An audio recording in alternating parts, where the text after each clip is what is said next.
السلام علیکم ورحمۃ اللہ وبرکاتہ۔ ترکی اور سیریا میں جن جن علاقوں میں زلزلے آئے ہیں وہاں جتنی بھی ٹیمز کام کر رہی ہیں، اللہ تعالیٰ سے ہم دعا کرتے ہیں کہ اللہ تعالیٰ ان تمام ٹیمز کو جزائے خیر عطا فرمائے اور اللہ تعالیٰ ان کی حفاظت فرمائے، اور جن ممالک نے ترکی اور سیریا کے لیے مدد بھیجی ہے تو اللہ تعالیٰ ان کو خوب برکتیں عطا فرمائے۔ میرے عزیز بھائیوں اور میری بہنوں، کوئی بھی آسمانی مصیبت جب انسانوں پر آتی ہے تو اس موقع پر بڑھ چڑھ کر ان کی مدد کرنا، ان کی ہیلپ کے لیے آگے آنا، یہ نبی پاک صلی اللہ علیہ وسلم کی سنت ہے اور آپ علیہ الصلوۃ والسلام کا طریقہ ہے۔ اسی لیے ہم جتنے بھی لوگ ترکی اور سیریا میں کام کر رہے ہیں ان کے لیے دعا کریں، ترکی کے لیے دعا کریں، سیریا کے لیے دعا کریں۔ ایک چیز میں آج سوچ رہا تھا اور میں نے سوچا کہ یہ چیز آپ لوگوں سے ڈسکس کی جائے کہ ہم لوگ سوچیں کہ 1400 سال پہلے نبی پاک صلی اللہ علیہ وسلم نے 1400 سال پہلے جب مٹی کے مکانات ہوا کرتے تھے، کوئی تصور ہی نہیں تھا کہ اتنی اونچی اونچی بلڈنگز ہوا کریں گی۔ اس وقت آپ علیہ الصلوۃ والسلام نے زلزلوں کے بارے میں ارشاد فرمایا کہ جب یہ کام معاشرے میں عام ہو جائیں گے تو زلزلے آئیں گے، طوفان آئیں گے، سرخ آندھی آئیں گی، سیلاب آئیں گے، عذاب کا سلسلہ شروع ہو جائے گا۔ تو حیرانی ہوتی تھی اس وقت کے لوگوں کو کہ اتنی اونچی اونچی بلڈنگز بھی ہوا کریں گی۔ میرے عزیز بھائیوں اور میری بہنوں، آج ہم اپنی آنکھوں سے دیکھ رہے ہیں کیسے خطرناک زلزلے ہیں۔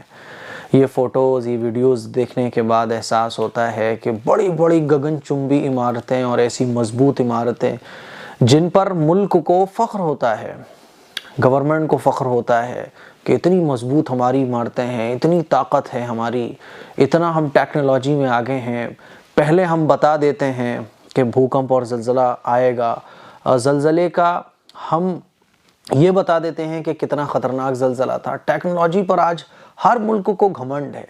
اللہ تعالیٰ نے زلزلوں کے ذریعے یہ بتا دیا کہ دیکھو طاقت والا میں ہوں۔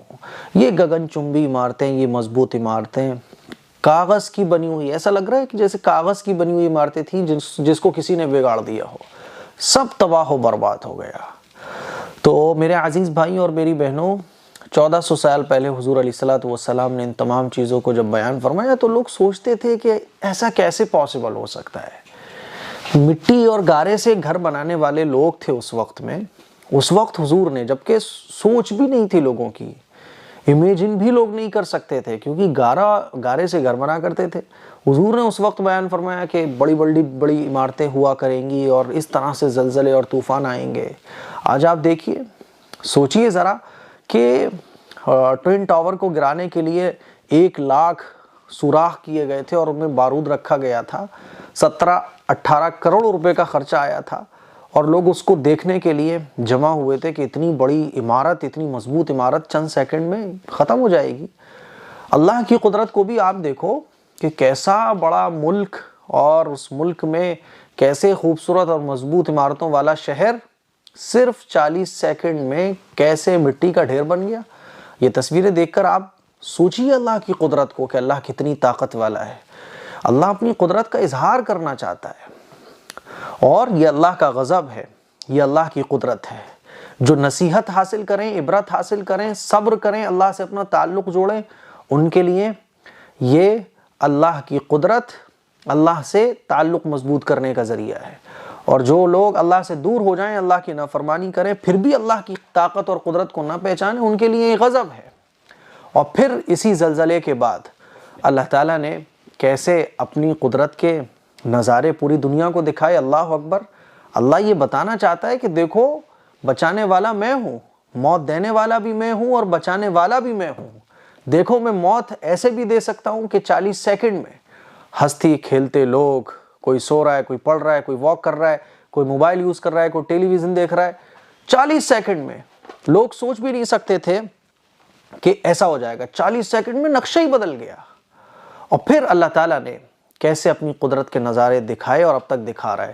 5 دن کے بعد کوئی بچہ زندہ نکل رہا ہے، 72 گھنٹے کے بعد ماں مر گئی، ہاں پریگننٹ تھی وہ، اور بچے کی پیدائش ہو گئی۔ یہ اللہ کی قدرت کے نظارے ہیں۔ جگہ جگہ قرآن مجید میں اللہ تعالیٰ نے ارشاد فرمایا ہے کہ اللہ ہی ہے زندگی دینے والا، اللہ ہی ہے موت دینے والا۔ دیکھو یہ چاند، یہ سورج، یہ اللہ کی قدرت کے نظارے کہ تم ان کو دیکھ کر اللہ کی قدرت کو نہیں پہچان پاتے؟ اب 72 گھنٹے کے بعد وہی پوری بلڈنگ گری ہے، تو ماں تو مر گئی لیکن ماں کے پیٹ میں جو بچہ تھا وہ زندہ بچ گیا۔ اسی طرح سے آپ دیکھیں ملبے کے نیچے دبے ہوئے لوگ 3 دن کے بعد زندہ نکالے جا رہے ہیں۔ کون ہے جو ملبے کے ڈھیر میں، وہاں نہ آکسیجن ہے نہ کچھ اور ہے، 3 دن نہ کھانا ملا نہ پانی ملا، ملبہ پورا 40 منزل بلڈنگز پوری ایک دم ملبے کا ڈھیر بن گئی، کون ہے بچانے والا؟ تو یہ اللہ کے قدرت کے نظارے بھی ترکی میں دیکھنے کو مل رہے ہیں۔ کتا جو 72 گھنٹے سے 48 گھنٹے سے ملبے کے ڈھیر میں تھا زندہ نکل رہا ہے، اسی طرح سے کوئی کلمہ پڑھتا ہوا جا رہا ہے۔ یہ بہرحال اللہ کی طرف سے آزمائش ہے، لیکن اس آزمائش میں اللہ کی طاقت کا اظہار بھی ہے اور اللہ کی قدرت کا بھی اظہار ہے۔ لوگ کہہ رہے ہیں نا کہ قدرت کے ہاتھوں انسان مجبور ہو جاتا ہے، یہ قدرت کون ہے؟ یہی قدرت ہے اللہ، یہی قدرت ہے وہ اللہ۔ یہ قدرت والا کون ہے؟ یہ قدرت والا اللہ ہے۔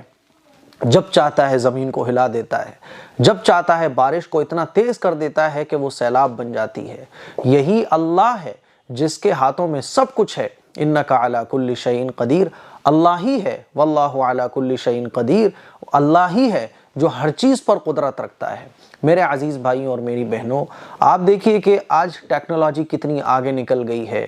جیسے جیسے ٹیکنالوجی آگے بڑھ رہی ہے ویسے ہی اللہ تعالیٰ کے عذاب اور اللہ تعالیٰ کی طرف سے آزمائشیں بھی بڑھ رہی ہیں۔ پہلے ایسے خطرناک زلزلے کا تصور بھی انسان نہیں کر سکتا تھا، پہلے اس طرح کی خطرناک بیماریوں کا انسان امیجن بھی نہیں کر سکتا تھا۔ جیسے جیسے ٹیکنالوجی ہائی ہوئی ہے، جیسے جیسے انسان بھی آگے بڑھ رہا ہے، ویسے ویسے اللہ کی طاقت اور قدرت کے نظارے بھی آگے بڑھ رہے ہیں۔ ایسے شدید زلزلے یہ بتاتے ہیں کہ دیکھو ٹیکنالوجی ٹھیک ہے، تم نے یہ ٹیکنالوجی بھی اللہ کا وہ علم ہے جو اللہ نے اس دنیا میں پوشیدہ رکھا ہوا ہے۔ انسان اس کو تلاش کر لیتا ہے اور یہ سمجھتا ہے میں بہت بڑا ہوں، پھر اللہ اسی غرور اور گھمنڈ کو توڑنے کے لیے اس طرح کے زلزلے لے کے آتا ہے کہ پہچانو طاقت والا تو وہ ہے، اور جھکا دو اپنے مالک کے سامنے اپنا سر، قربان کر دو اپنی خواہشوں کو اللہ کے سامنے اور گناہوں سے بچ کر زندگی گزارو۔ تو قدرت کے بہت سارے نظارے اور اللہ کے قدرت کے کرشمے آج بھی ترکی اور سیریا میں دیکھنے کو مل رہے ہیں۔ اب عقل مند فاعتبروا یا اولی الابصار، قرآن مجید میں اللہ تعالیٰ ارشاد فرماتا ہے عقل مندو عبرت حاصل کرو۔ جو عبرت حاصل کرتا ہے وہ اللہ کے قریب ہو جاتا ہے، اور جو اس میں بھی کیوں بٹ اف کرتا رہتا ہے تو پھر وہ ہدایت سے محروم رہ جاتا ہے۔ السلام علیکم ورحمۃ اللہ وبرکاتہ۔